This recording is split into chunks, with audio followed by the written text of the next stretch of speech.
Hey there, Rye the Car Guy here, and today let's melt some stuff.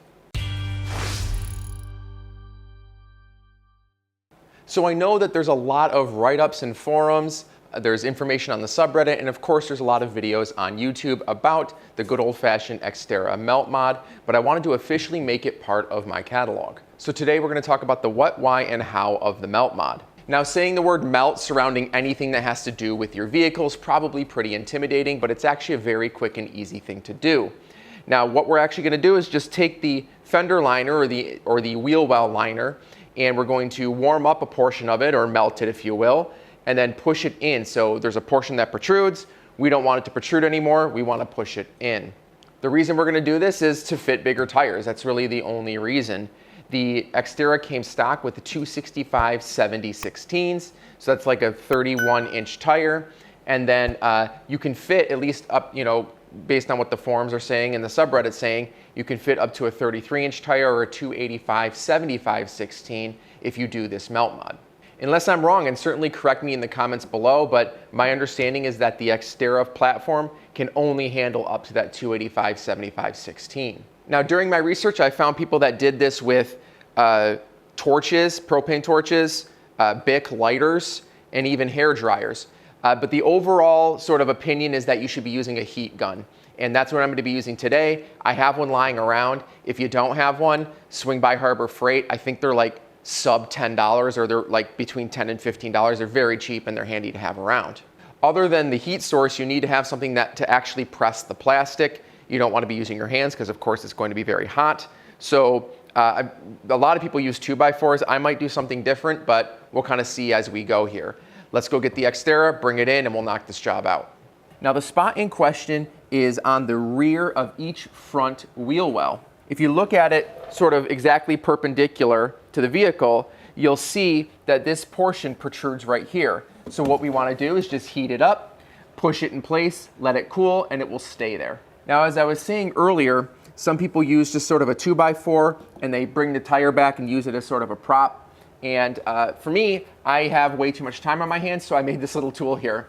I created a workbench not too long ago for the garage and had some spare wood. So I just took this, I did a little good old-fashioned dirty finger stencil, and just cut out a piece of wood that's the same shape of what I want to press in. And then I just took another piece of wood and screwed it to it. So cut it all out. It looks a little rudimentary. I'm many things, but I'm not a woodworker, so, don't judge. But either way, I have this here, and it keeps my hand away from it because it's hot, and I can kind of manipulate it and rotate it and push the sections that I want in. So we'll see how this works, and maybe you want to do something like this when you do it. Regardless, comment below what you use, because let's get a list going of different things you can use around the house to push this thing in. So grab your heat gun, turn it on. I'm going to start on the low setting and just sort of see how it feels. Test it with your hand. Obviously, don't get too close, but that's already feeling crazy hot. So I'm going to start heating up the area. And as the rule with using the heat gun all the time, keep it moving. Do not let it stay on one spot for too long, because you will legitimately just melt straight through this thing. All right. Once you've been running it a while, I'm going to grab my tool and just kind of see how flexible it is. Oh, yeah, it's already a little flexible there. I'm going to keep going. All right, getting more and more flexible. I'm going to kick it up a notch and just keep moving a little bit faster here. There we go. Looking pretty soft. All right, so I'm going to cut the heat. It's starting to push in here, and I'm just going to hold it in place for a little bit and kind of get it to cool down. I just have a little desk fan here to speed up the process. All right. That was a total of what? How long have we been recording? 10 minutes for this entire segment.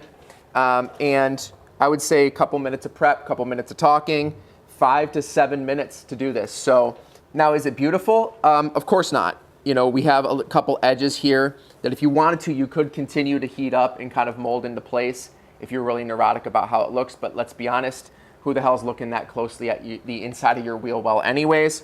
And as far as the tool is concerned, this actually worked out pretty well. It's a little overboard, but if I could make this tool again or make it a little bit better, I would certainly bevel this edge and make it a less aggressive edge, because you'll see here there's a couple spots where it got real warm and you know, kind of messed up the edge because of the rough wood. But other than that, it still worked out pretty well. Now when you compare them side by side, you'll see that you don't see that little bulge anymore, right? That's the whole point. It's now pushed in instead of being pushed out, and we can now fit bigger tires in here without rubbing. Now all you need to do is do the other side, and if you do make a tool like this, you can simply just take the handle, flip it to the other side, and now it will go work in the other wheel well. So that is it, my friends. Obviously I don't have large tires, so I don't know if there's any other places that rub, but certainly in the comments below, if you do have big tires and you're getting rubbing in other spots, let me know and we'll make a video on fixing those as well. Now I don't really know if I'm gonna go 285, 75, 16, but I wanted to make sure that you guys had this video. If you did like it, please, please, please scroll on down and hit that like button. If you feel like it saved you some money or saved you some time, you can say thanks by buying me a beer and hit me up with a super thanks using the thanks button down below. And as always, if you want to see more content on the Xterra or the Titan, make sure you subscribe to the channel. Thanks so much for watching, guys. We'll see you in the next one.